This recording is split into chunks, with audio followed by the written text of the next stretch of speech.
Saya kira saya sepaham sama protokol kita ikan sepat, ikan gabus lebih cepat, lebih bagus. Saya nggak mau nanti ibu bilang saya ikan kakap, ikan lele, ustadznya kebanyakan cakap bertele-tele. Saya rasa ikan mujair, ikan semilang, kalau udah cair aku pun pulang. إلهي لست للفردوس أهلا.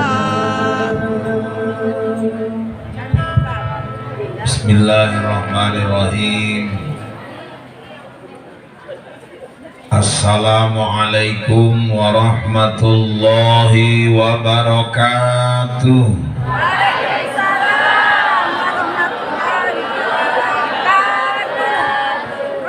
Innal hamdalillah wassalatu wassalamu ala rasulillah wa ala alihi wa sahbihi wa mawalah. La hawla wa la quwwata illa billah. Rabbi adkhilni mudkhala sidqin wa akhrijni mukhraja sidqin waj'al li min ladunka sultanan nasira. Wa qul ja'al haqqu wa zahaqal batil innal batila kana zahuqa. Wa qala Allah ta'ala fil Qur'anil Karim A'udzu billahi minasy syaithanir rajim. Bismillahirrahmanirrahim. Laqad kana lakum fi rasulillahi uswatun hasanah liman kana yarjullaha wal yawmal akhir wa dzakarallaha katsira. Sadaqallahul azim wa sadaqa rasuluhun nabiyul karim wa nahnu ala dzalika minasyahidin wasyakirin walhamdulillahi rabbil alamin. Yang terhormat Ketua BKM Badan Kenaziran Masjid Bapak Haji Sudarman, yang sama kita hormati kori kita, kori kebanggaan Sumatera Utara, Ananda kami Ahmad Khairi Novandra. Kita doakan bersama Ananda kita ini tanggal 12 yang akan datang akan berangkat ke Kota Padang, Sumatera Barat untuk mengikuti MTQ nasional seluruh Indonesia yang dilaksanakan di Kota Padang. Dan Ananda kita ini asli anak Kecamatan Sunggal, akan mewakili Sumatera Utara untuk cabang remaja putra. Kita doakan anak kita ini nanti sukses meraih juara yang terbaik nanti di sana. Amin. Amin ya rabbal alamin.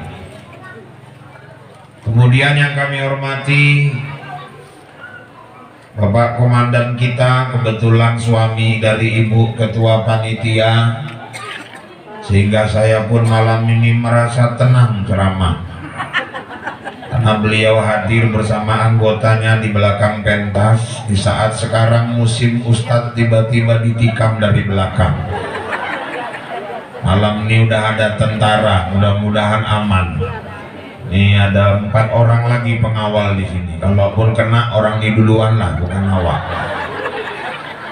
Kemudian yang saya hormati orang-orang tua kami, pemuka agama, pemuka masyarakat, jemaah masjid, ibu-ibu, seluruh jemaah yang dirahmati Allah.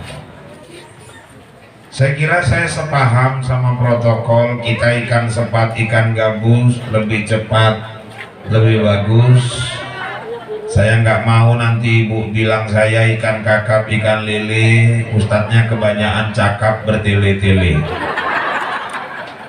Saya rasa ikan mujair, ikan sembilang. Kalau udah cair aku pun pulang.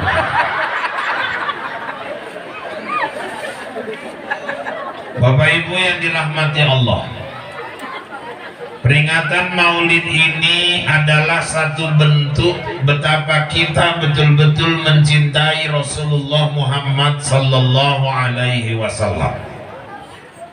Dan saya melihat wajar saja umat ini setiap tahun memperingatinya. Pertama, Rasul adalah orang yang sudah menunjukkan kita minal zulumati ilan nur, dari alam kegelapan menuju ke alam yang terang benderang. Beliaulah orang yang telah membawa risalah buat kita, sehingga kita tahu mana yang halal, mana yang haram, mana yang baik, mana yang buruk, mana yang salah, mana yang benar. Beliau sosok pemimpin yang sangat mencintai kita umatnya, sehingga menjelang ajalnya pun salah satu yang diucapkannya adalah ummati, ummati, ummati, umatku, umatku, umatku. Begitu besar cinta beliau kepada kita, wajar kalau kita juga merayakan hari kelahirannya. Kita ini insya Allah umat Rasul yang hebat, amin ya Rabbal. Kenapa? Kita nggak pernah ketemu Rasul, kita tidak pernah dialog bercerita bersama Rasul, kita tidak pernah menjabat tangannya, kita nggak pernah memeluk tubuhnya. Tapi sampai hari ini kita tetap mengimani ajaran-ajarannya.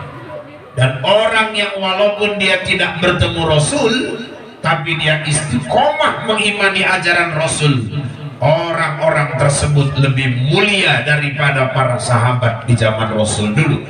Mereka beriman wajar karena mereka bertemu dengan Rasulullah. Kita nggak ketemu, tapi kita imani ajarannya.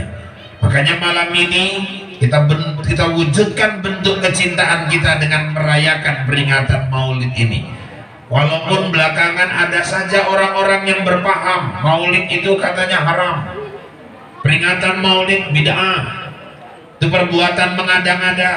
Ada yang pahamnya kayak gitu. Nabi nggak pernah nyuruh. Itu orang yang buat acara Maulid bikin perkara baru dalam agama. Bid'ah, binar, tempatnya di neraka. Saya pernah jumpa orang yang pahamnya kayak gini di di Mesitang. Saya mau ceramah ke Langsa, singgah masjid, sholat, duduk-duduk di teras. Tahu orang tuh dekati saya, mau kemana Pak? Mau ke Langsa. Dari mana? Dari Binjai. Oh, saya dari Langsa mau ke Medan. Aku nggak nanya, dalam hatiku gitu.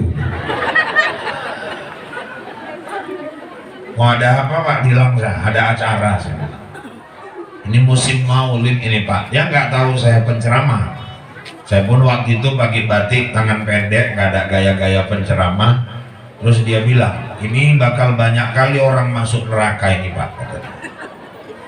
Saya terkejut, gue pikir wah ini malaikat penjaga neraka gitu. Kenapa Pak? Saya bilang, ini kan musim Maulid, kata dia. Ini yang bikin-bikin acara Maulid itu orang-orang yang bakal masuk neraka. Bid'ah. Nabi nggak pernah suruh, Bapak nggak usah ikut-ikut, kata dia. Itu yang sholat, selesai sholat doa bareng-bareng, bid'ah itu, wirid, bid'ah. Banyak kali orang ngada-ngada bikin perkara baru dalam agama. Kalau bisa Bapak ada acara Maulid di kampung, nggak usah ikut-ikut. Ya tak tahu awak tukang ceramahnya.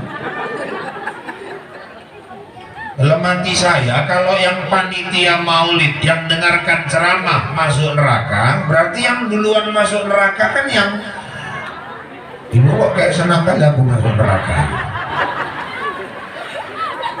Dalam hati saya nih, wah ini cari masalah.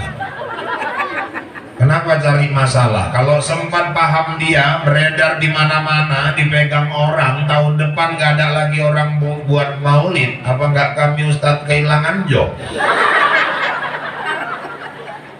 Cari masalah di dalam hati saya. Saya bilang Pak, oh jadi ini karena nggak dibuat Nabi, itu bid'ah, bid'ah. Jangan dibuat-buat itu. Bapak mau kemana? Saya bilang, ini mau ke Medan. Dari mana? Dari Langsa. Bapak naik apa? Naik mobil tuh di depan. Bapak pun bid'ah masuk neraka. Kenapa? Nabi nggak pernah naik mobil, Nabi naik onta. Bapak masuk neraka. Loh, itu lain perkaranya. Tunggu dulu, Nabi nggak pernah buat. Itu mobil jual, nanti Wak beli onta, nanti pergi ke Medan naik onta, beol di jalan tangkap polisi baru mampus Wak. Ini kipas angin masjid buka aja nih. Zaman Nabi nggak ada masjid pakai kipas angin.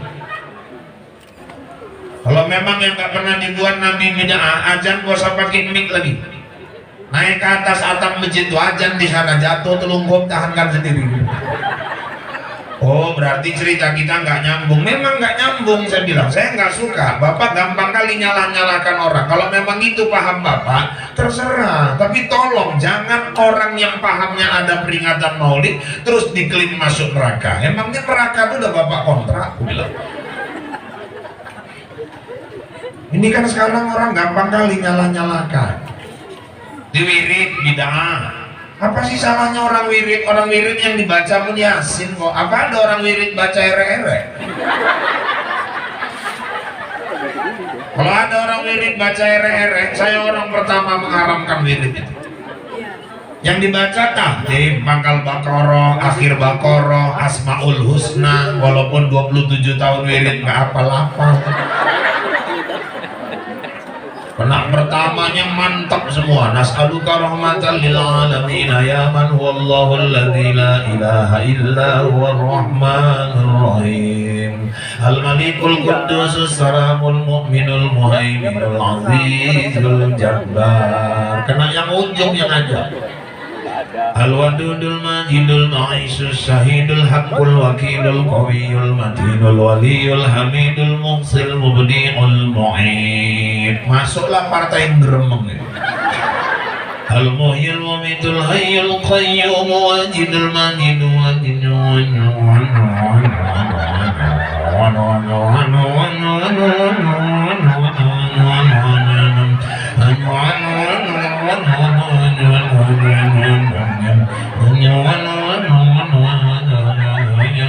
basir. Yang penting ada basir-basirnya.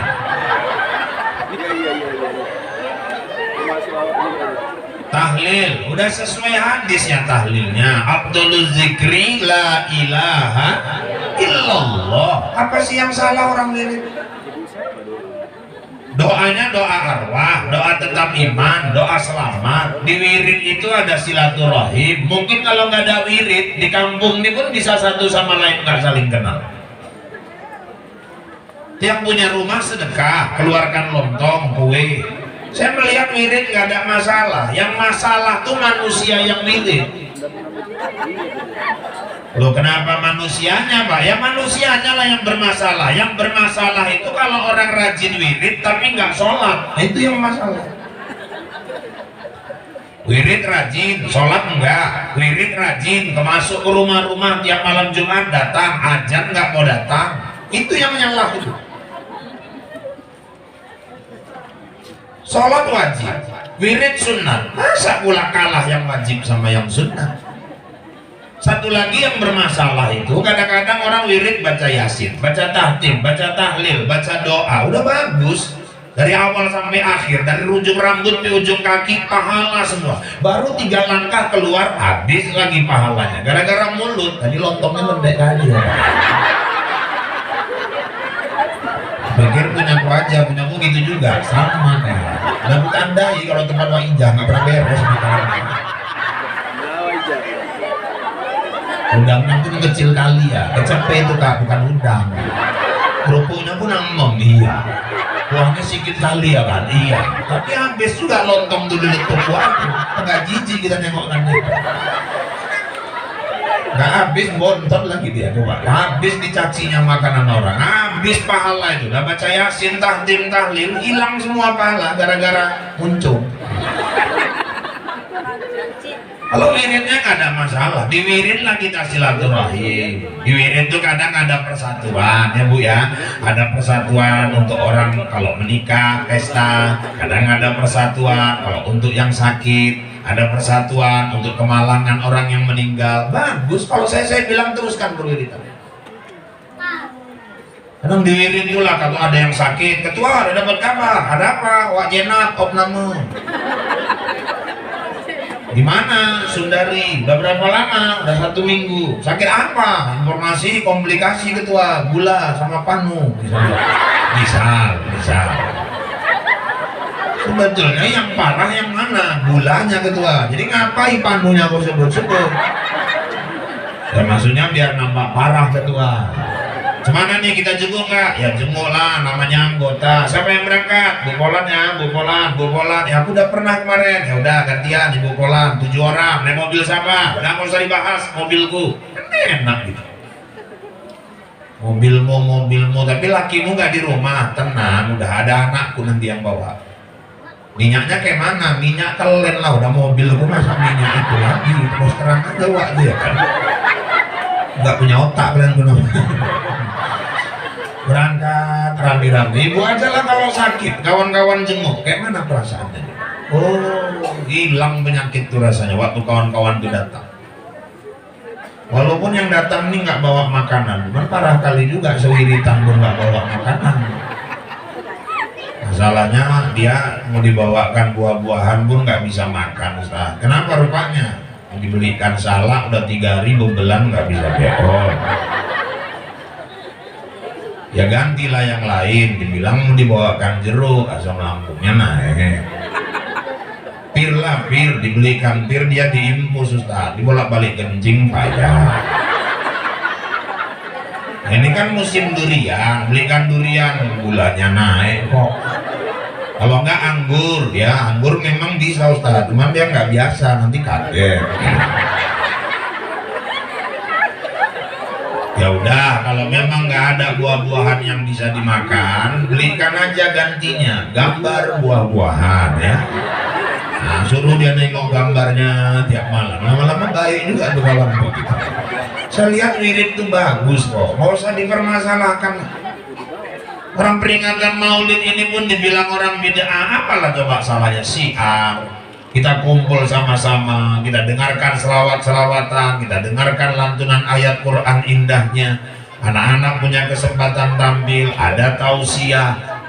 Jadi kadang-kadang penyakit kita ini gampang kali menyalahkan orang, kita merasa diri kita paling benar.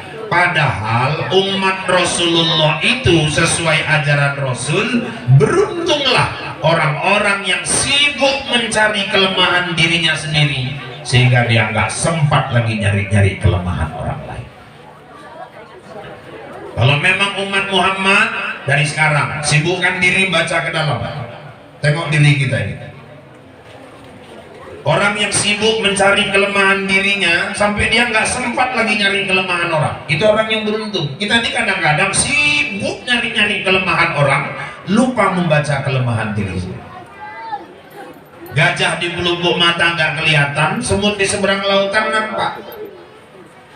Kalau nuding orang pandai, alah Pak Ustaz Rahul itu, alah presiden itu, alah bupati itu, alah camat itu, 1 jari nunjuk ke orang, yang 4 ini kemana?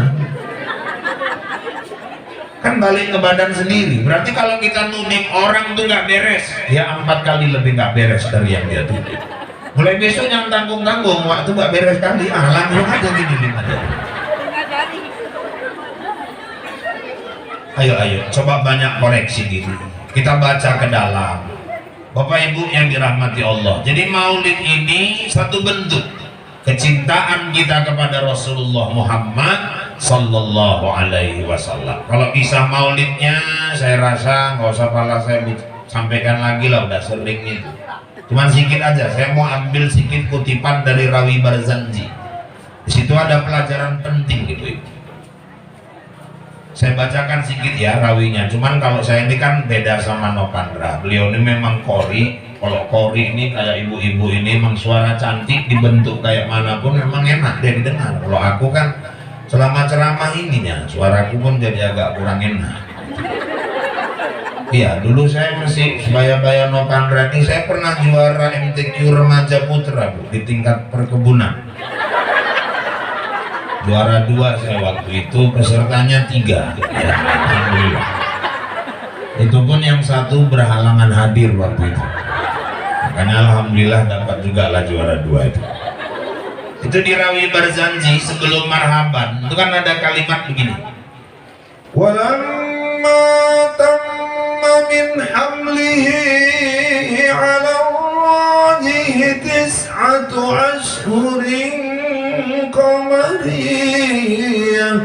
Ketika usia kandungan Aminah tis'a asyara, sudah mencapai 9 bulan.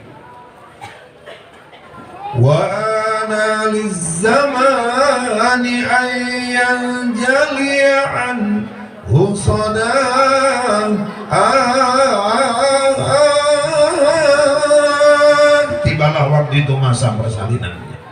Nah, ini yang penting, ini yang mau saya sampaikan ini. Ibu-ibu pula nih yang banyak datang, ini pas kali. Hadara ummahu lailata maulidihi Asiyatu wa Maryamu fi niswatin minal hadiratil qudsiyyah. Di malam lahirnya Nabi, Allah hadirkan 2 wanita salehah untuk membidani kelahiran Rasulullah. Siapa itu Ustaz? Asiyatu wa Maryam. Asia sama Maryam. Asia istri Fir'aun. Fir'aunnya kafir, tapi istrinya ini orang taat luar biasa. Maryam wanita suci, wanita salehah, emaknya Nabi Isa, yang Allah jadikan dia sebagai bukti kekuasaan Allah. Maryam nggak pernah nikah, Maryam nggak pernah disentuh laki-laki, lebih banyak di mihrab berzikir kepada Allah. Izin Allah, Maryam hamil. Dikandungnya Nabi Isa. Akhirnya Isa lahir cuma punya emak, nggak punya ayah. Nabi Adam tak punya ayah, tak punya emak. Nabi Isa cuma punya emak, nggak punya ayah. Maryam hamil tanpa suami, maka sekarang banyak anak gadis nggak mau kalah sama Maryam.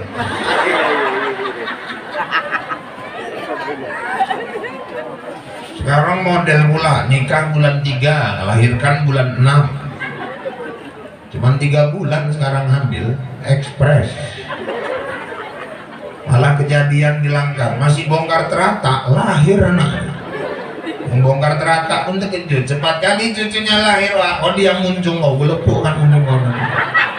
Udah urus saja terata itu, jangan kau urus anakku. Ini bibit unggul nih, namanya pula lagi. Maryam wanita salehah, Asia, 2 wanita inilah yang diutus untuk membantu persalinan Nabi. Pelajarannya apa? Ibu-ibu, maaf, kalau ada yang sedang hamil, suami yang istrinya sedang hamil, anak-anak gadis, nanti kalau nikah, insya Allah bakal hamil. Dari sekarang tolong doktrin otak kita, tolong tanamkan mindset di kepala kita, tolong tekadkan dari sekarang, kalau nanti waktu persalinan, jangan cari dokter bidan yang tidak seagama dengan kita. Nabi lahir sampai diutus Asia sama Maryam.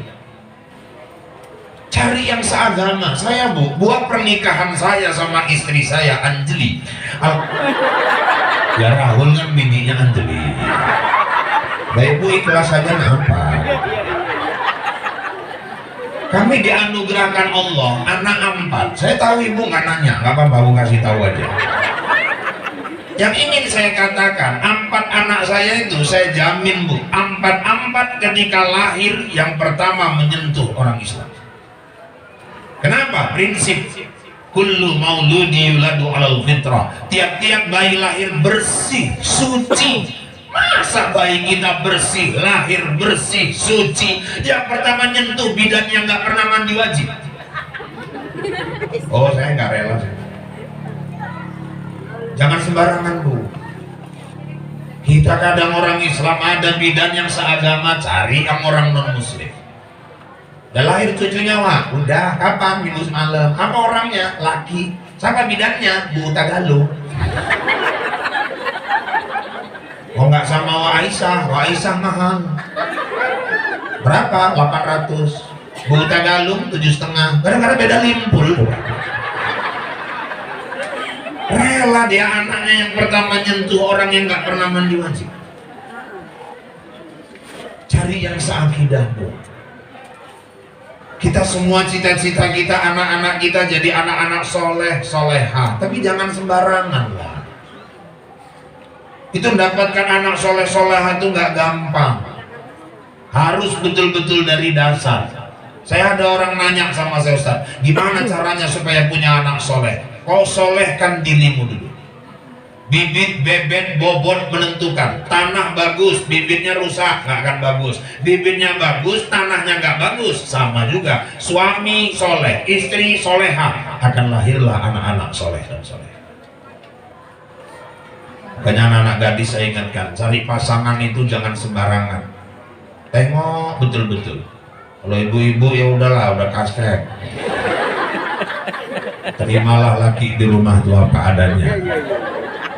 Gimana lagi, nggak mungkin diganti. Memang kayak gitu nasib. Makanya anak-anak diarahkan cari jodoh itu jangan sembarangan. Loh, saya pernah ceramah ke Tanjung Merawa, agak jengkel saya, Bu. Jumpa tetangga lama di Belarang. Loh, Irfan, Bibi, gue Pan, Bibi kan? Gue Pan, iya Bi. Ya Allah Pan, sehat Pan? Sehat Bi. Bibi tinggal di mana? Sini aku sekarang, Tanjung Merawa. Loh, anak-anak Bi, anakku wis mentas kabeh, Pan, wis nikah kabeh untuk wong kaya kabeh. Aku digawe ke omah. Aku tinggal kayak pembantu, kayak mobil, gawe ke omah. Anakku sukses-sukses Pak. Mosok sih Bi? Iya, itu bojo koyo-koyo. Memang anak dia pun cantik-cantik Bu. Aku dulu bereng juga, emang kalah gitu. Orang calon dia datang naik mobil, aku naik sepeda. Di terakhir saya tanya, yang nomor 1 Wak? Alhamdulillah Kalimantan Pan, suaminya manajer kebun. Suksesnya Wak. Iya. Yang nomor 2 Wak, suaminya Kapolsek, tugas di Palembang. Yang nomor 3 Wak, alhamdulillah Kabak, kepala bagian di Pemkab di Riau. Yang nomor 4 Wak, oh ini lagi Pak, sawitnya 35 hektar. Yang paling kecil Wak, cuman inilah nasibnya paling jelek Pak, dapat ustadz. Dalam hatiku muncung kau tulah dalam hatiku. Sepele kali dia sama ustaz. Pikirnya ustaz sekarang anggap remeh. Buka assalamualaikum, tutup assalamualaikum, pulang jelas. Iya. Makanya anak-anak gadis cari pasangan itu yang jelas. Bibit, bebek, bobot menentukan. Ibu pun kalau datang calon menantu jangan asal terima, asal jangan nampak naik Yaris. Wah ini baru pas. Ini bangganya nih bangga, gak salah lagi nih naik Yaris. Dinikahkan 3 bulan nikah, anaknya pulang nangis. Loh kenapa kau dipukuli? Enggak mak, gaduh, gak ada gaduh. Apa selingkuh dia? Enggak loh mak. Jadi apa masalah? Mobilnya tarik dealer. Rupanya belum bayar angsuran 6 bulan. Datang calon menantu ke rumah. Assalamualaikum. Waalaikumsalam. Ngapain kau? Kamu mau jumpa anak Wawa. Anakku 3 yang gadis. Kamu mau jumpa siapa? Marniwa. Maksud kamu apa? Aku suka sama anak Wawa. Apa modalmu? Alhamdulillah Wak, itu ada Agia di luar. Aku pun sekarang udah kerja ya, walaupun belum tetap Wak, tapi udah kerja. Ini aku mbak bisa molen 10.000. Oh kalau soal Agia kerjaanmu gak usah kau pamerkan sama Wawa. Aku untuk anak-anakku yang gadis nih, kau mau tahu, aku nyarikan untuk orang tuh bukan cuma suami, tapi imam yang bisa nuntun anakku masuk ke dalam surga. Kau bisa baca Quran nggak? Aku dulu ngaji Wak. Bukan masalah dulu, kau bisa baca Quran nggak? Aku ngaji dulu Wak. Iya, kau bisa baca Quran nggak? Ya dulu bisa Wak. Sekarang? Ya belum tahu nih Wak. Tes dulu tes, minggu muka kenapa Wak? Sekarang nggak ada minggu muka. Oh siapa namamu? Namaku Torik Wak. Baca surah At-Torik. Loh sesuai nama Wak? Iya. A'udzu billahi minasy syaithanir rajim. Bismillahirrahmanirrahim. Was-samaa'i wat-tariqi wa ma adraka mat-tariqun najmus tsaqib. Baca sampai habis. Oh, dah nanti ku pertimbangkan. Tenang. Besoknya datang lagi. Assalamualaikum Wak. Waalaikumsalam. Kenapa? Marni Wak. Torik udah datang semalam. Ya kan janur kuning belum berkibar, Wak. Oh, mau ngetes? Iya, Wak. Namamu siapa? Namaku Anas, Wak. Baca surah An-Nas. Ayo, gampang kalau Anas. Qul a'udzu birabbin nas, malikin nas. Ya udah, nanti gue pertimbangkan. Atau besok datang lagi. Assalamualaikum, waalaikumsalam. Apa ya kau? Kabarnya nerima pendaftaran, Wak. Pendaftaran cocok itu, gue. Aku suka juga lo, Wak, sama Marni, Wak. Namamu siapa? Namaku Imron, Wak. Baca surah Al-Imron. Panjang kali, Wak. Semua dites sesuai nama. Ya memang namaku Imron, Wak, tapi aku di kampung dipanggil Kulhu. Ya udah, Kul wallah aja kau baca.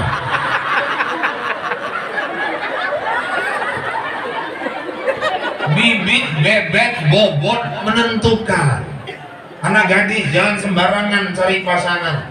Kriteria jodoh tuh 4. Lijamaliha, tengok kegantengannya, kecantikannya. Cuman ganteng cantik ini kan selera orang nggak sama ya. Gak bisa kita bahas kali tuh. Ada yang suka wajah bulat, ada yang suka oval, ada yang suka agak lonjong, ada yang senengnya segi 4 kayak SpongeBob. Selera orang kan nggak sama. Ada yang suka kulitnya putih, hitam. Makanya ibu kalau pergi ke Medan jumpa suami istri jalan, ibu rasa nggak imbang, gak usah ibu bahas itu. Kadang penonton lebih sibuk daripada pemain.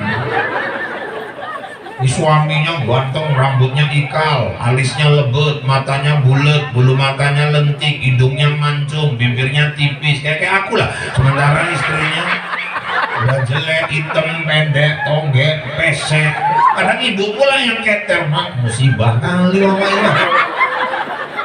Bang, barangnya kayak gitu kok istrinya hancur kali ya, Bang. Kita yang bilang hancur. Mungkin Allah ngasih pandangan sama dia nengok istrinya itu cantik. Gak usah dibahas itu, selera orang nggak sama. Tapi adik-adik, nikah juga nggak boleh cuma nengok ganteng cantiknya. Ganteng cantik itu apa namanya? Temporer, lama-lama berubah. Seiring tambah umur bakal luntur. Dulu kata orang Titik Puspa terkenal dengan lesung pipitnya. Sekarang pipitnya hilang, tinggal lesung di mana-mana. Semua kan bakal tua. Kalau cuma nikah karena cantik, nanti istri masak Indomie meledak kompor gas, hancur muka, dah hilang cintanya. Gak bisa cuma karena itu aja. Tengok lagi yang kedua, walimah lihat, tengok hartanya. Loh, kok matre, Pak? Bukan matre. Kadal fakru ayyakuna kufron. Banyak orang gara-gara fakir, akhirnya dia jadi kafir. Ekonomi itu menentukan. Maka anak lajang kalau ekonomi belum mapan, jangan dulu ngelamar anak orang. Gak bisa pakai model kayak zaman dulu. Dek, harap kau cinta padaku walau kita makan nasi dan garam. Sakit kuning anak orang. Mapankan dulu ekonomi. Terus yang ketiga apa lagi, Pak? Wali hasabiha, tengok keturunannya. Karena biasa buah jatuh nggak jauh dari pohonnya. Biasa kalau bapaknya kampret, anaknya kalong. Kalau bapaknya nyopet, anaknya nyolong. Udah biasa itu. Terus apa lagi, Pak? Baru yang nomor 4, walidiniha, nikahilah karena agamanya. Pasbar bidatin din tadi ada. Siapa nikah karena agama, dia pasti bahagia. Nah, kalau suaminya soleh, istrinya soleh, tuntunannya agama, jalankan rumah tangga pun dia realnya agama. Dia paham hukum, dia pelajari hukum, dia pelajari ajaran Rasulullah berumah tangga. Dia deketi istrinya pun gak sembarangan. Malam dia berhajat, dia dekati istrinya. Dia pakai adab, pakai moral, pakai akhlak. Dia ikuti Rasul, ambil wudhu dulu, kemudian baca doa yang diajarkan Rasul. Itu kalau dia mau dekati istrinya. Deket ini kan udah paham lah. Kan nggak mesti ku jelaskan. Kita kan udah sama-sama dewasa gitu. Banyak anak-anak kan nggak enak. Waktu itu nggak paham bolong balik. Kalau deketi malam kan nggak mungkin blender cabai. Gitu. Dia ikuti ajaran Rasul itu. Bu, Nabi itu kalau mau deketi istrinya wudhu. Udah, kemudian dia baca doa. Allahumma jannibni syaiton wa jannibni syaiton ma razaqtana. Ada moralnya, ada akhlaknya, ada adabnya. Nanti coba dikaji di fikih keluarga, dibaca bukunya. Di situ ada tuntunannya semua. Nggak sembarangan. Itulah kalau orang paham agama. Karena ketika suami istri berhubungan, maaf, terjadi pembuahan, akan lahir bayinya itu. Kalau nanti lahir bayi dari hasil hubungan yang tidak ada nilai-nilai syar'inya, macam mana mau anak soleh? Nggak sembarangan. Dan itu saya mau kasih sedikit rahasia sama ibu, tapi ibu jangan bilang siapa-siapa, ini kita aja. Ya bukan karena ibu udah aku anggap keluarganya, kalau orang lain pun gak aku kasih tahu nih. Kita ini semua dari lahir sampai meninggal ada satu jin yang ngikuti kita terus. Setiap kita ini ada jin pendamping, namanya Qarin. Bukan nanti surah Qaf ayat 27. Dari kita lahir sampai mati kemanapun kita dia ikut. Suara kita dia bisa tiru, gaya kita dia bisa tiru. Makanya kalau ada orang pergi ke dukun, ini rahasia dukun saya buka ini. Sebetulnya kalau saya buka pun dukun-dukun marah nih. Tapi nggak apa-apa supaya umat jangan dibodoh-bodohi. Assalamualaikum mbak. Waalaikumsalam. Masuk mbak, duduk. Masalah lakimu? Iya mbak. Dan 3 bulan nggak pulang. Loh, mbak kok tahu? Tahu, aku semua tentang kau udah tahu. Kalau dukun kan ketawanya gitu. Itu suamimu itu ada main sama janda menciri.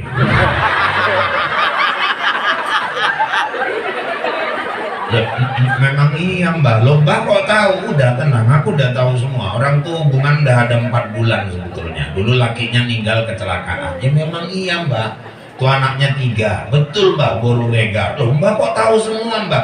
Ustadz, saya belum cerita sama dukunnya. Lah kok dukunnya bisa tahu semua? Macam mana dia nggak tahu? Orang permainan jin. Jin Qarin yang dampingi dia sudah dialog sama jin Qarin yang dampingi ibu.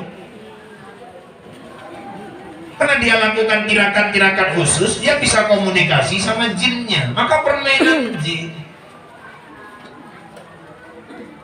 Ada mama-mama meninggal, namanya katakanlah yang meninggal ini wah beda.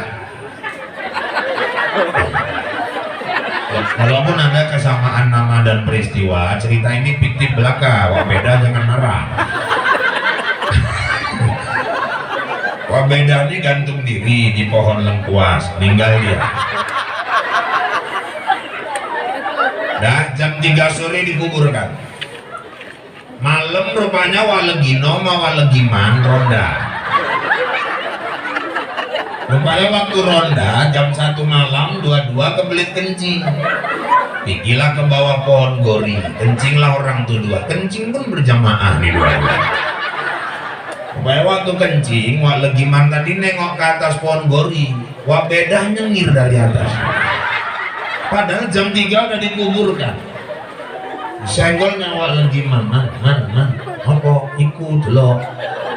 Legiman nengok, wah 2 puter balik kanan, lari kontak sampai lupa naikkan celana 2. Terus geger cerita di kampung. Apa katanya? Arwah wak bedah gentayangan. Gak ada bu istilah arwah gentayangan. Semua orang ketika meninggal tempatnya udah jelas. Ini jasad ini semua ini dari tanah baliknya ke tanah, masuklah ke kubur. Ruh dari Allah pulang kepada Allah, diletakkan di satu alam yang namanya barzah. Gak mungkin dia gentayangan lagi. Tapi kami nampak pak, saya nggak bantah itu. Tapi itu bukan arwah. Orang bapak nggak nengok, aku pun nggak pingin nengok. Suara sama pak, gaya sama, betul. Itu bukan rohnya, itulah jin Qarin yang dampingin wak bedah selama hidupnya.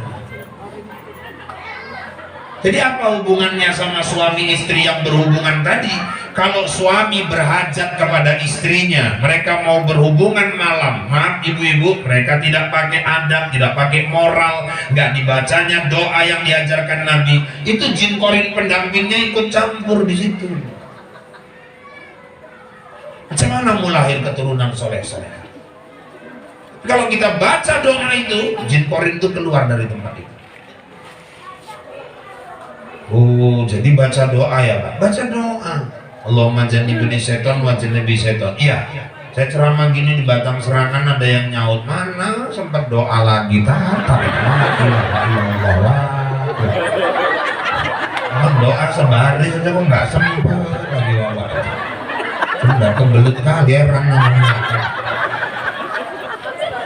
Nah, tahu-tahu dari hasil hubungan itu terjadilah pembuahan, terjadilah kehamilan. Mau dapat anak soleh-soleha, hamil bu, 9 bulan kehamilan. Coba tolong, sekali aja pun jadi, khatamkan Al-Quran. Jangan tinggalkan sholat. Didik anak sholat itu bukan nunggu anak lahir, dibentak-bentak, diambil gagang sapu, dipukul. Enggak, di perut anak itu udah kita ajarkan sholat. Ajak dia sujud kepada Allah. Suami sebelum tidur pegang perut istri itu, baca doa Nabi Ibrahim, Rabbi habli minas sholihin, Tuhan anugerahkan aku anak yang soleh. Oh, sebagian orang tarikat mereka ngamalkannya, dipegang perut istri itu diusap ke kiri, Rabbi habli minas sholihin, usapnya ke kiri. Oh, kenapa ke kiri Pak? Teori fisika gumparan tuh kalau diputar dia masuk energi kalau ke kiri. Kalau ke kanan malah output, keluar energi. Makanya orang tawaf keliling Ka'bah, mungkin yang udah umroh tahu itu, Ka'bah pasti di sebelah kiri, nggak di sebelah kanan kan? Kalau orang tawaf Ka'bah sebelah kanan, batal tawafnya. Orang belajar zikir, la ilaha illallah, jatuhkannya ke rusuk sebelah kiri. Rabbi hablim minas sholihin, masukkan energi tauhid dari doa Nabi Ibrahim. Ya aku 3 kali melahirkan suamiku nggak pernah gitu kan lah Ustaz. Ya hamil lagi lah. Dan bapak pun ngusapnya yang lembut Pak, jangan diuap-uap. Wetem bojone koyo ngadoni kue bawang. Terus sekali lahir pengang mula kepala anaknya. Nah, terus apalagi Ustaz? Tiba waktu persalinan, lahir anak laki-laki atau perempuan, pastikan bidannya yang seakidah. Kalau laki, ajankan di kuping kanan, perempuan komatkan di kuping kiri. Walaupun ini hadis kontroversi, ada yang mengatakan ini doib, lemah. Tapi ya walaupun doib kan kalimat ajan semua kalimat thayyibah, kalimat yang baik. Itu makanya anak-anak gadis kalau sempat punya suami ajan pun nggak bisa, coba. Apa nggak sedih itu? Anak lahir ngajankan nggak bisa, ibu cucu ibu lahir, menantu ibu nggak bisa ngajankan, musibah dulu, musibah. Saya dulu waktu tinggal di kebun gitu, lahir anaknya tancap naik sepeda ke rumah. Saya masih nonton India, kocok-kocok tahir. Nggak, saya memang suka bu nengok film India itu, karena film India itu jujur dia. Kalau polisinya nggak beres, film India berani ceritakan di film. Film Indonesia belum ada tuh. Kalau pejabatnya korupsi, berani film India ceritakannya di film. Nah, cuman saya nggak sukanya satu, perkara pamer udelnya itu yang jadi masalah memang. Sama gaya pacarannya itu, kok mesti kali nyanyi sambil guling-guling di rumput gitu, kayak orang kerja, kurang kerjaan. Pembatin masuk pacet mampu sama orang batin. Lah kok tahu-tahu tamu datang. Waalaikumsalam. Assalamualaikum. Waalaikumsalam. Buka pintu. Ada apa dek? Istriku melahirkan kau. Hah? Istriku melahirkan. Apa? Istriku melahirkan kau. Oh nggak salah alamat. Aku mantri bukan, istriku bidan bukan. Oh binimu melahirkan kok kau kemari? Anaknya diapain Ustaz? Astagfirullahaladzim. Laki apa perempuan? Laki Ustaz. Bacakan kalimat azan di telinga. Azan yang kayak di TV itu Ustaz. Ya iya. Yang kayak di masjid itu kan Ustaz. Iya. Pakai mic Ustaz. Kepala tahu pakai mic. Aku bilang bacakan azan, bukan diseru azan. Aku nggak tahu Ustaz, daripada salah tolong ke rumah sebentar. Kenapa? Kata dia. Orang minta tolong cemana ya, paksa juga berangkat. Orang rumah pun kereta dibawanya. Terakhir aku diboncengnya naik sepeda dia. Udah setengah jalan baru sadar aku kayak orang pau gini, aku dibikinnya di belakang. Tekangkang aku di belakang sepeda dia. Sampai di rumahnya saya pegang anaknya, saya bacakan azan, udah siap saya kasih sama istrinya, merepet istrinya, Bu. Kalau anak nggak duit istri melahirkan tak kemana-mana aja kamu. Panggil-panggil Ustaz Rahul bikin malu aja kau bang nasib kali aku dapet kau memang. Ustaz Rahul tuh guruku ngaji di Wirid, jadi tahu lah dia kalau aku punya laki bodoh.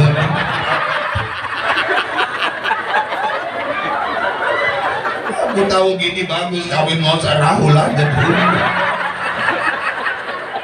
Batin siapa yang mau sama dia dalam hati? Orang laki kok aja nggak bisa, bisanya bikin.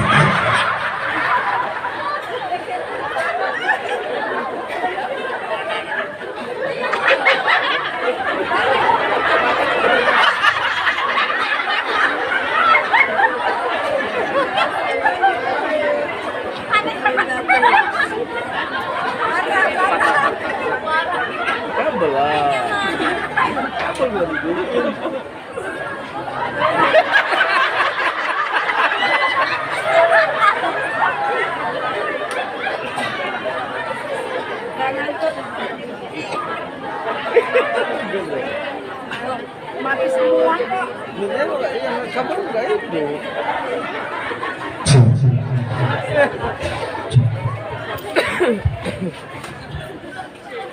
Kenal lah kau ni. Siap lah kau ni. Seneng kali ibu kalau aku dapat musibah. Nah, itu makanya suami itu pastikan agamanya yang jelas, yang bener. Nah, mau dapat anak soleh-soleha, 7 hari kelahiran anak, kekahkan. Ini kadang-kadang keyboard acara ngayunkan sanggup, kekah nggak sanggup. Kalau aku Israel cekek kan betul tuh bapak mamanya. Sunnahnya Ustaz hari ke-7. Hari ke-7 udah kekah Ustaz, hari ke-7 sunnah. Rumah sakit aja belum terbayar mikirkan kekah tatat.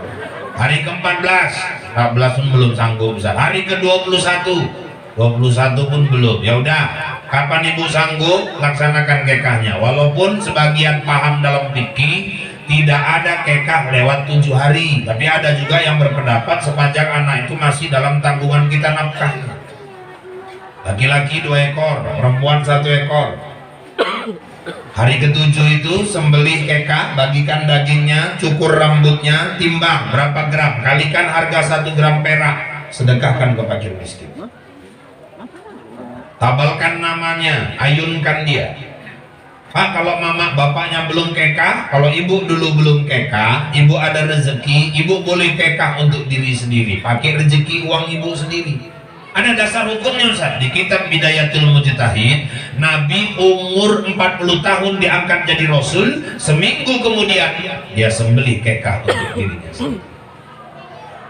Oh, jadi kalau kita belum kekah, belum dikekahkan orang tua, sekarang kita boleh kekah pakai uang kita sendiri, boleh dengan syarat 2. Apa itu Pak? 1, pastikan anak-anak udah kekah semua. Yang kedua, ibu kalaupun mau kekah udah tua-tua gini, sembelihkan kambing itu, bagikan sama tetangga-tetangga, cukup. Ibu nggak usah minta diayunkan lagi. Ayunan ibu mau kayak apa besarnya? Yang ngayun pun 7 orang. Marhaban.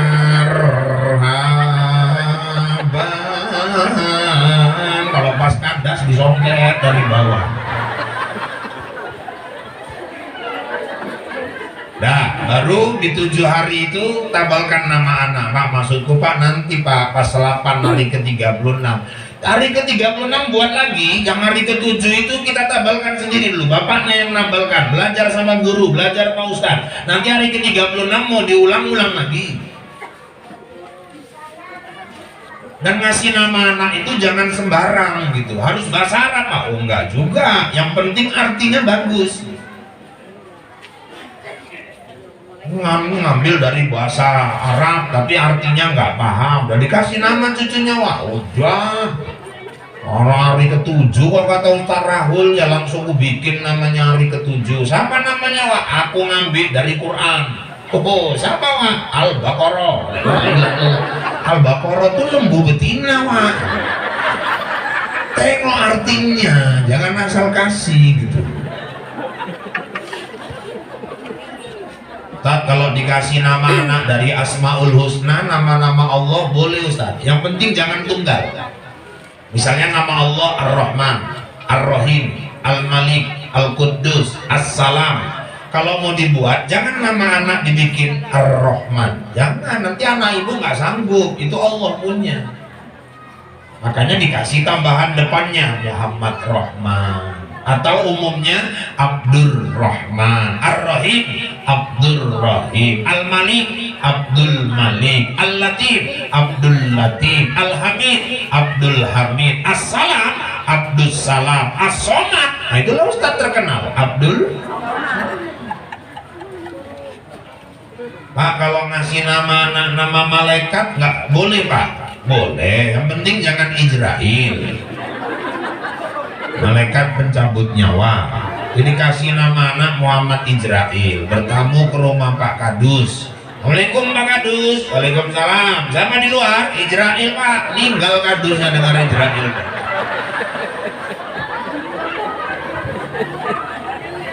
Nama-nama Nabi Ustaz bagus. Yusuf, Su'aib, Harun, Nuh, Ismail, Soleh, terserah. Ustaz, kalau diambil nama ayah sikit, nama emak sikit digabung, yang penting artinya bagus. Kalau saya anak saya tertua, saya bikin namanya Muhammad. Dalam Muhammad dah tahulah orang terpuji. Fandi Al-Habibi. Fan itu diambil dari nama saya, Irfan. Di itu diambil dari panggilan emaknya, Diah, Rodiah. Habibi kekasih. Jadi kekasihnya Irfan sama Rodiah, cocok. Ibu kalau nggak cocok jangan ibu paksa. Nanti ibu namanya Mardiah, suami Mahmud, masa anaknya Marmut? Enggak.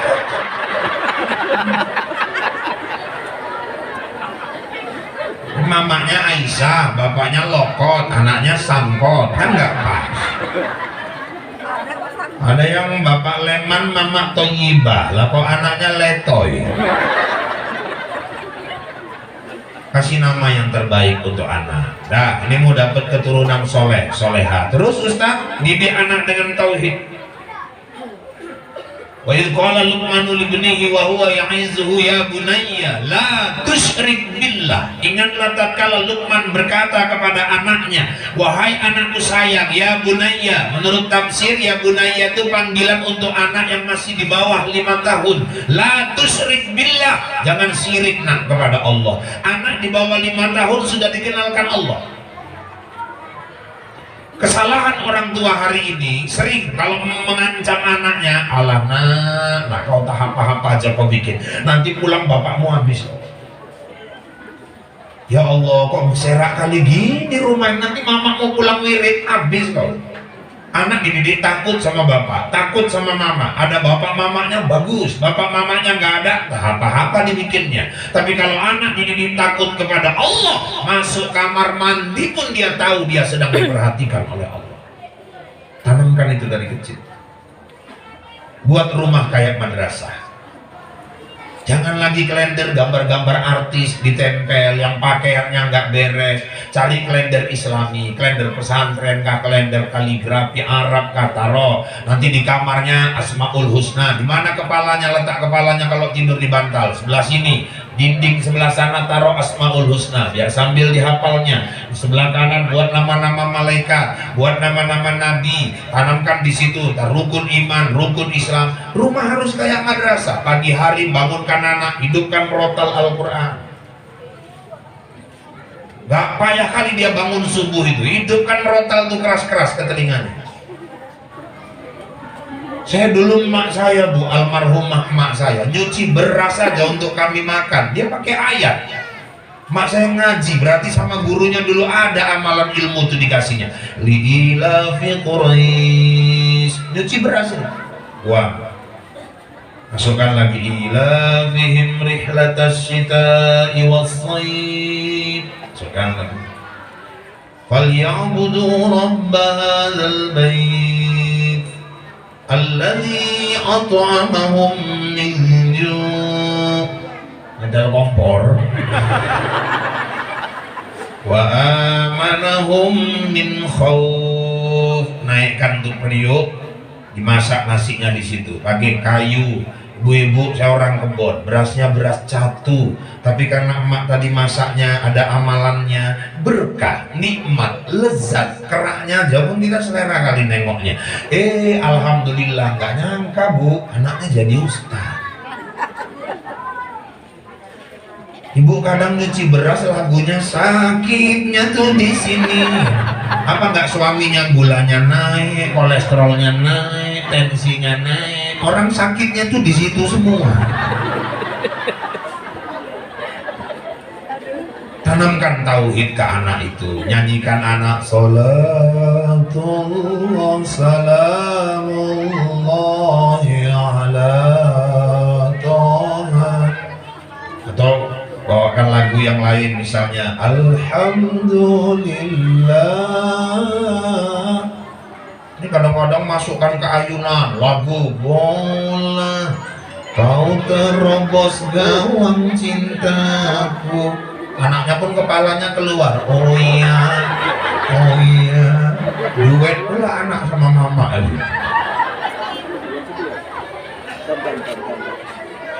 Nah, terus apa lagi Pak Ustadz? Tanamkan nilai-nilai Quran kepada anak-anak.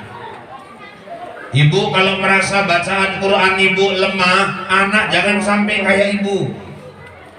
Nggak apa-apa lah ya Allah, mungkin aku dulu bandel disuruh ngaji aku nggak mau dan nasibku ya Allah, tapi aku mau anakku harus jauh lebih pintar dari aku. Aku mau nanti ketika mayatku terbujur kaku, anakku yang baca Quran di samping jenazahku, anakku yang menghatamkan Quran di samping jenazahku. Ketika aku dimandikan, anakku nggak memberi izin orang lain memandikannya, dia ingin dia sendiri yang memandikannya karena dia nggak mau aurat mamanya ditengok orang lain. Siapa kita nggak mau punya anak kayak gitu? Udah selesai semua, bibi wawaknya udah pada pakai sarung, lebih wak pada mau ngapain ya, tapi mamamu mau dimandikan, ini mau mangku, aku kan adiknya bibi, ini wawak kakaknya, kan wajar kami mandikan, ya wajar kali lah orang saudara kandung. Wawak kan kakaknya, bibi kan adiknya, tapi yang minta maaf lah wak, kami anaknya wak. Darimu nggak ngerti mandi sampai kami bisa mandi sendiri, wah. Sampai kami bisa pakai baju sendiri. Inilah terakhir kali mama kami mandi. Wah, bibi, tolong wah, duduk. Ini hak kami, biar kami yang mandikan mak kami. Oh, siapa nggak bangga punya anak kayak gitu? Makanya adik-adik remaja masjid tolong, udah dilantik tadi. Buat program di masjid kerjasama sama Pak BKM. Pak, tolong diajarkan mereka cemana cara mandikan jenazah. Kita mau ini anak-anak remaja orang tuanya meninggal, mereka yang mandikan, mereka yang masangkan kain kapan. Belajar nak, cemana cara motong kain kapan itu. Pelajari, panggil Bilal, suruh ngajari. Air 9 itu untuk apa? Air bidara, air jeruk itu untuk apa? Kapur barus itu untuk apa? Cemana cara ngapani mayat, meletakkan kapasnya kayak mana? Ikatan-ikatannya itu di mana? Dah, terus belajar juga macam mana nyolatkan jenazah, bagaimana ngistinjakkan jenazah. Kalian cari kawan kalian paling kurus, bikin praktek. Yang paling kurus mandiin rame-rame, meninggal pula betulan aja. Boneka, jangan kawan bikin praktek. Terakhir ada pula yang kurang ajar, kalau enggak wak BKM aja yuk lah, BKM pula dimandiin orangnya rame-rame. Boneka cari. Belajar, kita sama nggak pingin punya anak kayak gitu. Maka tanamkan Quran. Tolong guru-guru Quran itu dihargai. Kita ini kadang-kadang kalau ngormatin orang karena jabatan, ngormatin orang karena dia kaya, ngormatin orang karena pangkat kedudukan. Padahal kita diajarkan Nabi, hormatilah orang karena manfaatnya buat orang lain. Guru-guru ngaji itu tolong dihormati, kenapa? Les bahasa Inggris 400.000 bayar, sempoa matematika gope bayar, les askia mau masuk setan anaknya 1,5 juta bayar, guru ngaji 30.000 nunggaknya 6 bulan. Padahal nanti masuk ke kubur orang tua disiksa sama mungkar wa nakir. Hajar kir, siapkan. Yo hajar gedebak, gedebuk, gedebak, gedebuk. Tahu-tahu anaknya baca Quran. A'udzu billahi minasyaitonir rajim. Mungkar bilang sama nakir, bro berhenti bro. Anaknya lagi baca Quran. Malaikat gak sanggup nyiksa orang tua yang anaknya lagi baca Quran. Barulah mamanya yang dikubur sadar. Ya Allah, rupanya guru ngaji yang menyelamatkan aku di kubur. Bukan guru matematik, bukan guru bahasa Inggris. Ibu bangga kali anak ibu jago bahasa Inggris. Dia nggak ngerti Quran. Apa yang ibu harapkan? Datang dia ziarah ke kuburan ibu, nggak ngerti Quran. What is name mama? Ma, how are you mom? How are you? Mamanya nyaut, you how nama anaknya.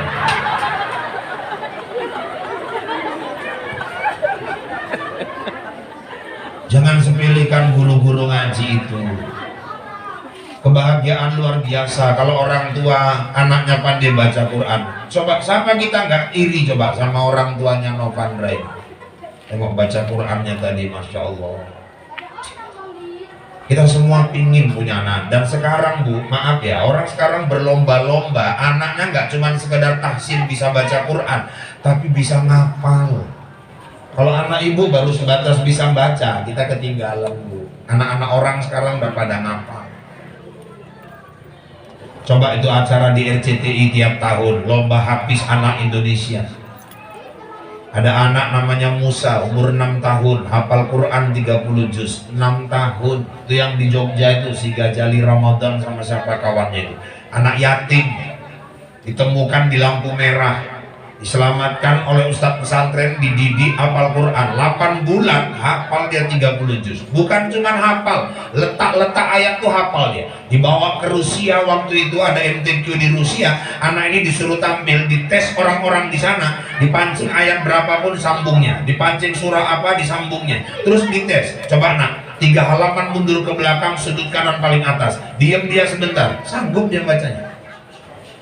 Stop, 10 halaman ke depan, coba ambil dari tengah sebelah kiri, diam dia sebentar, sanggup dia bacanya. Bukan cuma hafal ayatnya, letak-letak ayat di Quran itu pun hafalnya.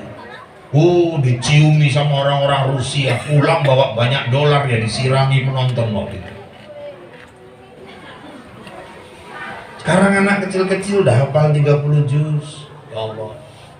Makanya saya senang ini ibu-ibu pengajian di sini ini pun saya dengar udah banyak yang hafal 20 juz, juz terong Belanda, juz wortel, juz tomat, juz belimbing, juz pokat. Ini kalau disebutkan hafal nih 20 juz.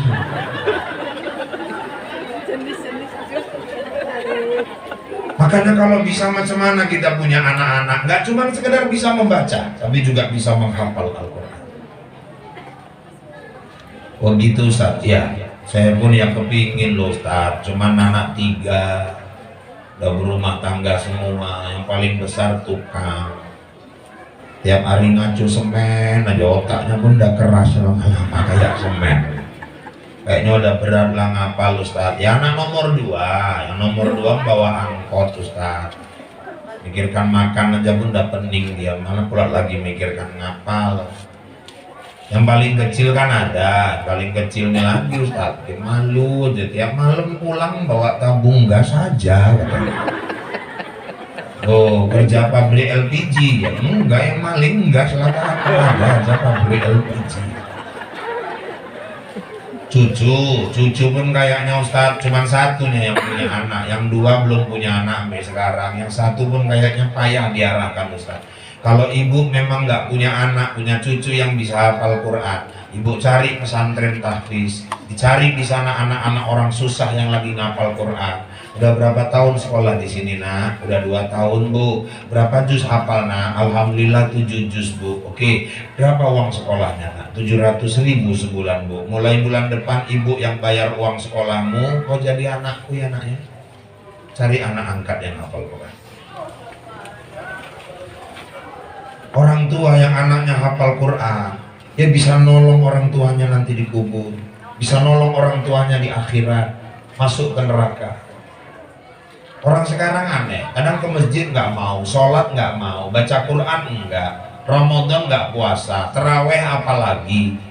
kerjaannya tenggen aja. Tapi kalau ditanya pas lagi tenggen ini mabuk, tanyalah sama dia, Bang, abang mau masuk surga apa neraka Bang? Bodoh, oh ya surga lah, kata dia. Orang kalau tenggen ditanya pun tetap mau masuk surga. Cuman pertanyaannya, sholat enggak, puasa enggak, baca Quran enggak pernah, zikirnya enggak jelas, kerjanya mabuk terus, mau masuk surga, kok kayak punya orang dalam aja. Lo masuk surga apa pakai orang dalam, Pak? Siapa bilang enggak pakai? Loh, di sana pakai orang-orang dalam juga, Pak. Pakai. Ibu kalau mau masuk surga syaratnya dua, satu deketi yang punya surga. Yang kedua harus punya orang dalam. Saya aja sampai sekarang saya siapkan orang dalam itu. Maka anak-anak saya suruh ngapal Quran. Anak yang ngapal Quran itulah orang dalam kita nanti yang narik kita masuk ke surga.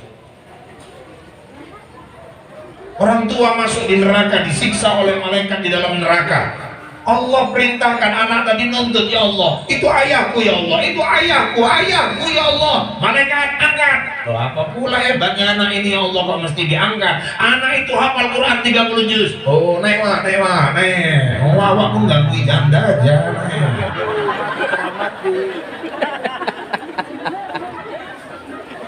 Siapkan orang dalam yang nolong kita nanti masuk ke surga.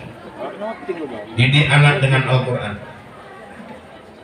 Nah, terus apa lagi Ustaz? Barulah didik anak dengan akhlak. Sesuai misi Rasulullah diutus. Apa misinya Ustaz? Innama bu'istu liutammima makarimal akhlak. Rasul itu diutus untuk menyempurnakan akhlak manusia.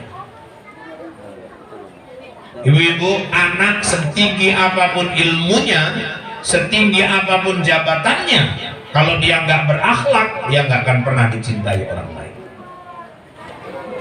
Itu makanya kalau kita kaji-kaji, lebih hebat orang tua dulu mendidik akhlak daripada orang tua sekarang. Harus kita akui. Saya sekarang orang tua, tapi saya harus akui orang tua dulu lebih hebat didik akhlak daripada orang tua sekarang. Orang tua dulu itu wibawanya aja beda. Ini saya dulu pemain bola, mungkin anak lajang banyak nggak tahu, adik-adik. Saya dulu gantung sepatu tahun 98. Saya dulu kalau main bola posisi saya kalau nggak di gelandang ya kadang-kadang gelandangan, nengok situasi lah. Saya berhenti main tahun 98, waktu itu tim saya di kecamatan masuk semifinal dan jumpa PT Yukindo. Kami waktu itu seri 2-2, adu penalti, 10 penendang, cuman saya yang nggak gol Pak waktu itu. Habis itulah saya nggak main bola lagi. Dulu kalau pulang main bola sampai mau maghrib, orang tua tuh berdiri depan pintu, marah dia, tangan taruh di pinggang, mata melotot gini sedikit, udah keliling kita nyari jalan masuk dari belakang. Wibawanya orang tua dulu. Anak sekarang anak pulang maghrib, bapaknya mendelik, anaknya nyengir sambil ngomong mata layar.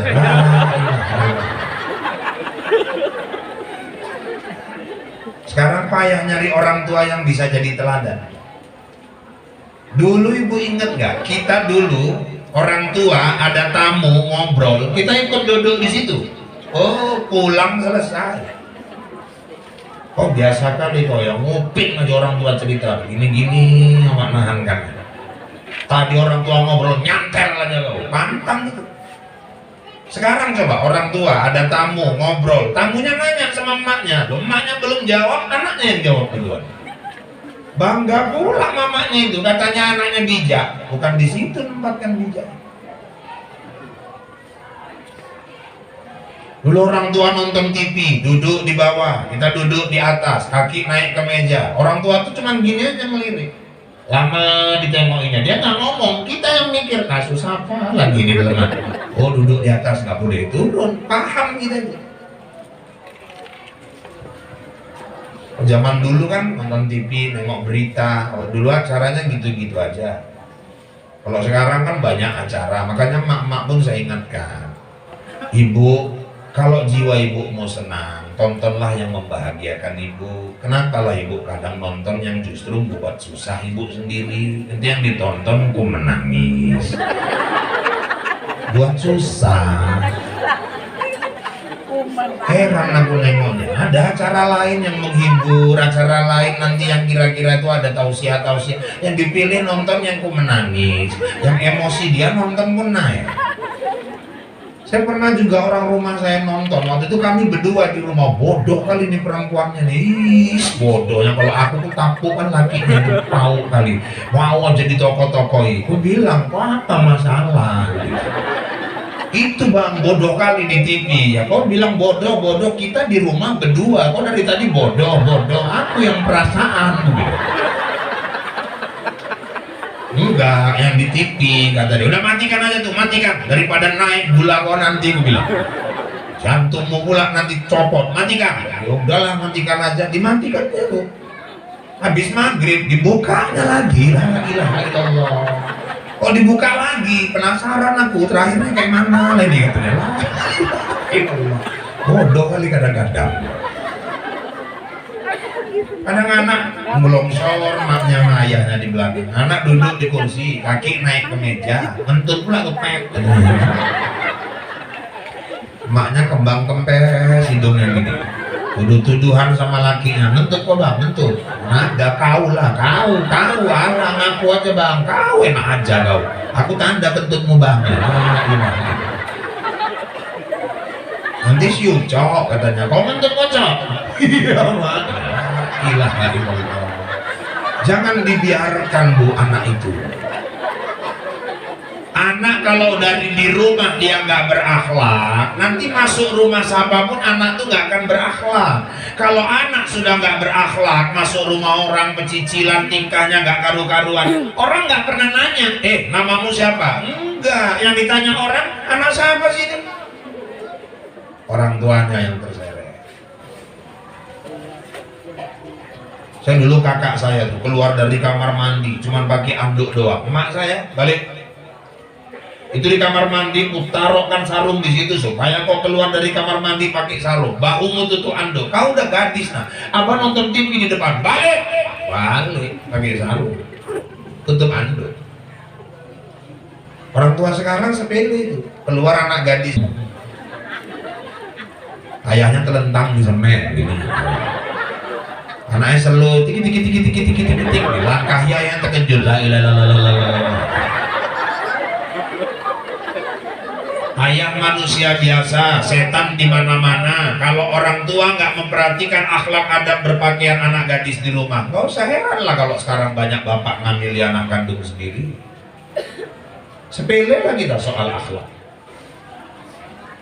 Saya dulu lajang nyuci bu, kakak saya kuliah di Medan, kami dua di rumah.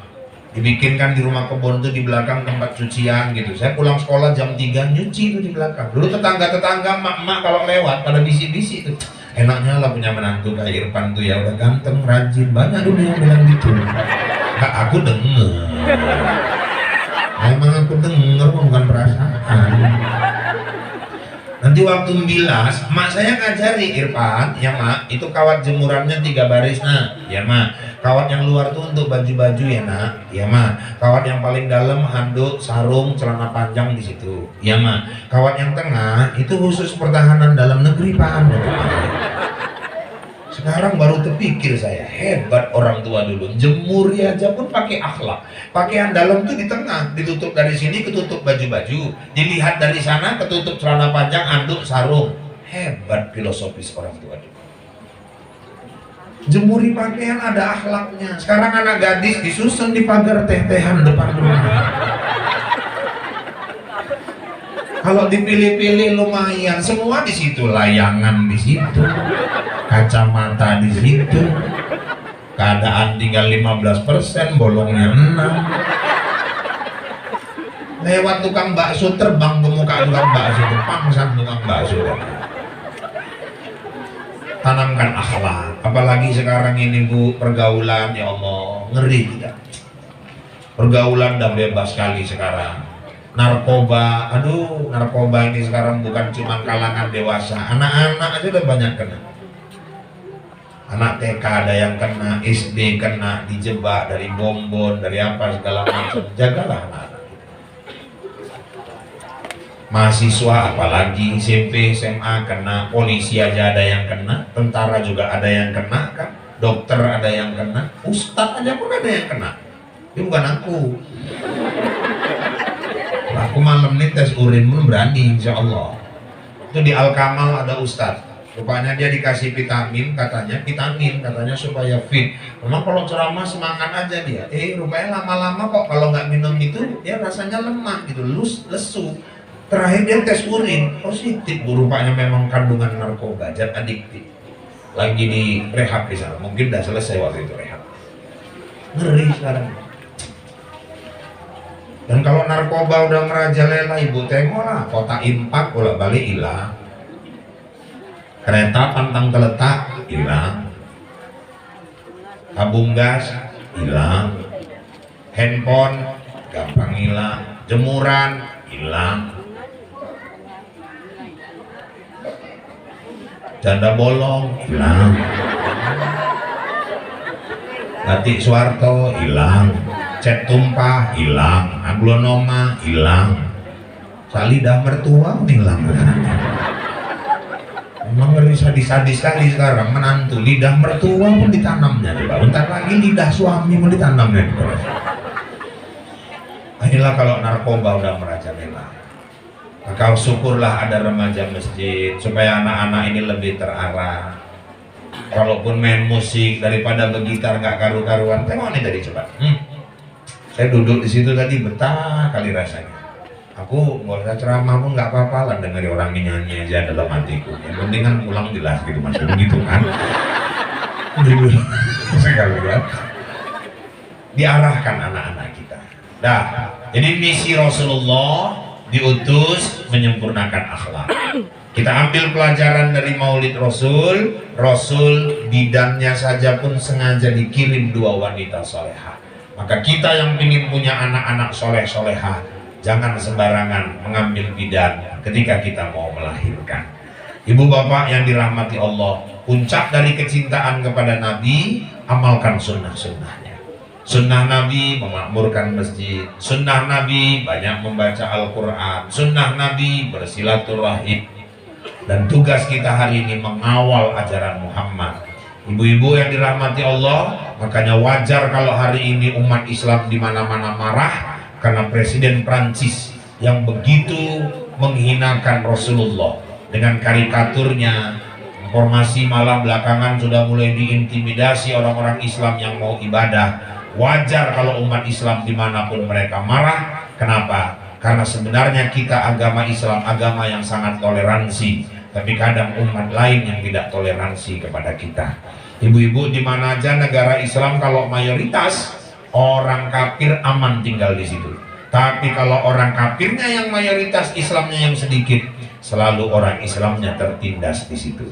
Makanya rapatkan barisan, makanya kuatkan persatuan, makanya tingkatkan kepedulian. Kalau ada kata sepakat, harimau di hutan pun bisa diikat. Jaga agama ini, jaga warisan Rasul ini, karena kita ingin hidup tetap menjadi umat Muhammad, wafat tetap menjadi umat Muhammad, masuk dalam kubur dengan status umat Muhammad, dibangkitkan di padang mahsyar dalam barisan Rasulullah Muhammad, dan kita berharap kita di surga juga berkumpul bersama Rasulullah Muhammad Sallallahu Alaihi Wasallam. Saya kira ini saja yang dapat saya sampaikan. Jam di studio sudah menunjukkan pukul 11 kurang 15 menit waktu Indonesia bagian Medan Kriu. Kalau dirasakan kata-kata saya kasar, saya memang makhluk kasar, bukan makhluk halus. Dan seandainya ada kata-kata yang kurang berkenan, saya manusia biasa, bukan makhluk luar angkasa. Kalau dirasakan kata-kata saya menyinggung perasaan, itu pertanda Bapak Ibu masih punya perasaan. Kalaupun masih kurang, kapanpun diundang nanti saya datang lagi. Yang penting cocok. Jadi ya, maksudnya cocok waktunya. Cocok waktunya, jangan berpikir kemana-mana. Ini kok udah dibilang cocok, terus bayangannya amplop aja. Saya dari dulu ceramah, ibu boleh tanya sama istri saya, panitia-panitia ngasihin amplop, itu amplop tuh saya buangin, Bu. Iya. Isinya urusan bulan. Pusaka terbit bulan purnama, ternyata bintang tak muncul jiwa di lain waktu kita berjumpa. Semoga Allah meridai kita. Kalau ada jarum yang patah, jangan disimpan sampai berkarat. Kalau ada kata yang salah, tolong maafkan dunia akhirat. Kalau ada jarum yang patah, siapa yang matahin? Kalau ada kata yang salah, tolong maafkan lahir dan batin. Kalau ada jarum yang patah, jangan dibuang ke dalam parit. Kalau ada kata yang salah, tolong jangan diungkit-ungkit. Kalau ada jarum yang patah, jangan disimpan di peti besi. Kalau ada kata yang salah, jangan laporkan sama polisi. Kalau ada sumur di ladang, tanda petani kurang kerjaan. Kalau ada umur yang panjang, bertemu kita di lain kesempatan. Kalau ada sumur di ladang, silakan ibu menumpang mandi. Kalau nggak ada sumur di ladang, jangan sampai ibu nggak mandi. Tak ada gading yang tak retak, tak ada laut yang tak berombak, tak ada bisul yang tak bengkak, dan tak ada tuyul yang tak botak. Demikian informasi aktual, faktual, tajam, dan terpercaya yang dapat saya sampaikan melalui liputan 6 BCTV malam ini. Mudah-mudahan yang saya sampaikan bawa manfaat buat kita semua. Saya Rahul, Anjeli, Ica, Tapasya, Tapki, Gopi, Marcel, Suci, dan seluruh kerabat kerja yang bertugas mohon diri dari hadapan Anda. Kita bertemu kembali lain waktu, lain kesempatan, namun dalam gelombang yang sama, dalam acara berpacu dalam ibadah. Buah durian, buah kedondong, sekian dulu dong, burung irian, burung cendrawasih. Cukup sekian dan terima kasih. Kue bangkit si kue loyang, kacang tojin si kue bawang. Itulah kue-kue hari raya Idul Fitri. Akhirnya saya kembali ke studio untuk melanjutkan acara Suara Hati Seorang Istri. Wabillahi taufiq wal hidayah. Assalamualaikum warahmatullahi wabarakatuh.